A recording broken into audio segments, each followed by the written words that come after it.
Obi Igbo ndọma njem ọ na-ekele m n'ụbọchị nke tata ya gazienụ gị ebe ọ bụla isi wee na-enene anyị. Ihe a ka a na-akpọ the cry of ndị Nnewi against ndị udo ga-achị. Jesus, Anambra State, Rama Mgbumbo, the cry of ndị Nnewi in Anambra against ndị udo ga-achị. Ha wee sị biko ndị udo ga-achị zeelu na anyị na community anyị na anyị need home. Ihe a bụ ozi si na our brother Ezugo wee bịa. Biko achọrọ m ka unu gee ya ntị n'onu. Unu echefukwana ka unu subscribe, comment ma share. Ndị udo ga-achị biko hapụnụ ndị Nnewi aka. Ya gaziere m unu. Ndị Anambra steeti niile chọrọ na ọ na-aka. Let us pressure Soludo until Soludo ewepụ aka na local government allocation. Federal government na-enye monthly allocation to every state government. Enwere reason kpatalụ eji wee mee ka local government do independent. The reason is because politics is local and all from the local government ka a na-ama the immediate need of people. State government may not know. So that up to 500 million or 400 and something million that your local government local government, your local government chairman stroke mayor should use it to work for local government. For instance, before Soludo abịa na Nnewi wee gwa ya ịgbafelu maka ọrụ anyị na Nnewi, anyị eburu ụzọ gbakogodu local government allocation anyị, which is about 500 million into 12 months times 4. You calculate here, if he had then with our 20 something billion. So he has to first of all show us project, but let us assume that on regulations na Soludo local government just obosia. Then we will count from that time which way back to 4 years here in office. Then we will see now na Soludo on a project all gasoline and Nnewi worth about 23 to 24 billion. That is how to calculate these things. Now, are we going to now be banking not only our local government allocation, what of our own share of the money, now state monthly allocation?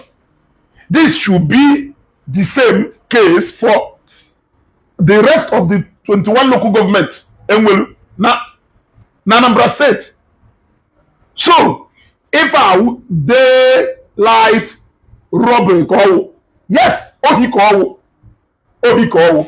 you should demand accountability from Governor Soludo. Let him stay clear of local government allocation. Local government is very vital to development of every society. You want to use it so that you can be in control, so that you can flex muscle over local government chairmen, so that you can keep them under your feet. Koya we puopu fana advance to your tune. Onye puopu ase si jide ka egbuo. Yeah, but if I na-ekwu weziokwu, which kind of government ka anyị na-enwe ba ya? No matter ntu nke si wee gụwa akwụkwọ gụchasịa akwụkwọ, aha gụta isi akpụ and agboro aha agụfe na akwụkwọ. No matter ntu nke si wee gụwa akwụkwọ gụcha akwụkwọ, ọ ka ya debe ka isi akpụ na agboro. You want to go? This janja style of politics. Eh? The legislation will not work independently. Even local government cannot work independently. You must look for a way, flex muscle over them, so that they can always talk. If I think it's high time people should stand up against this oppression. It is an oppression, and though state government or say no enweta revenue bone mana so say go see for local government abia na aka every month. It's enough revenue. Let's say na local government chairman who na-enye 400 or 450 million every month. It's enough revenue, not to talk of local inter-area local generated revenue from Nnewi, for example. We now talk about your own share from federal government monthly allocation and to state government. Check any if I woo this criminality no matter ntu isi wee chọ ịya afụnahụ mpempe ya n'ime a typical Nigerian politician, no matter ụdị akwụkwọ soro onye anya gụọ, ịghọtago, no matter ụdị akwụkwọ soro onye anya gụọ. So you have to demand accountability.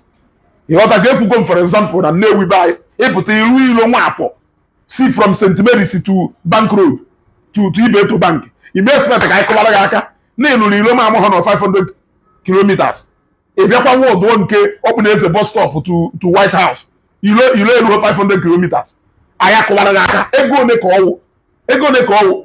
All those projects should be left for local government to do. Yes, passion na-emelu ilo nkwọtụ nkwọ, and passion na-emelu na Igwe Oris Road. Those are projects meant for the local government, not you.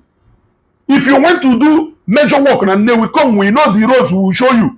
Ịrụọla ihe ọha ịpụta ịrụọ ile eruo 500 kilometers, ilo local government chairman ihe ji wee flex muscle ịrụọ ya, ị na-aba na ịrụrụ ọrụ. Stay clear of our local government monthly allocation. Stay clear, we don't need you there.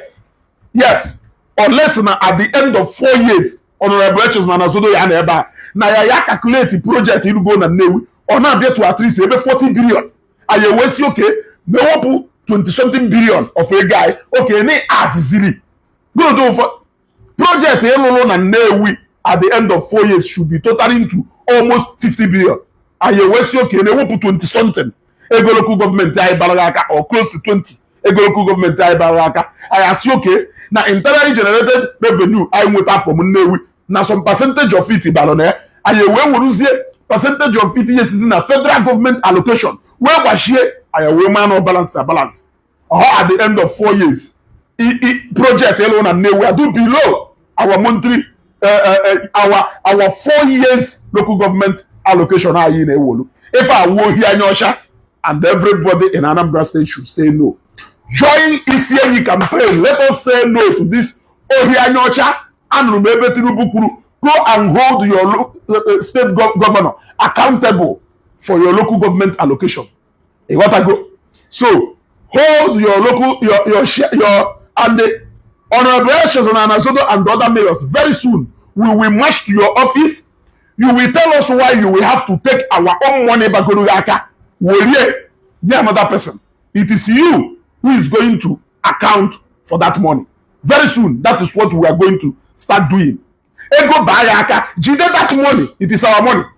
It is our money. Ayeji turu wuru wee buchakola anyị ego nke bagoro anyị akpa ego nke anyị fugodoro anyị afụ anyị ejugo at the end of every 4 years. Iyafu if that money by my line and Nnewi one place or the other, about 500 million every month is not a small money. In 10 months is 5 billion. In 1 year is 6 billion. You can use it to do some maintenance and 1 or 2, even construction of roads. Na Nnewi, yes. So the time is now. Let us start now. Let us start now. Let us start now. Let us start now. Share this video.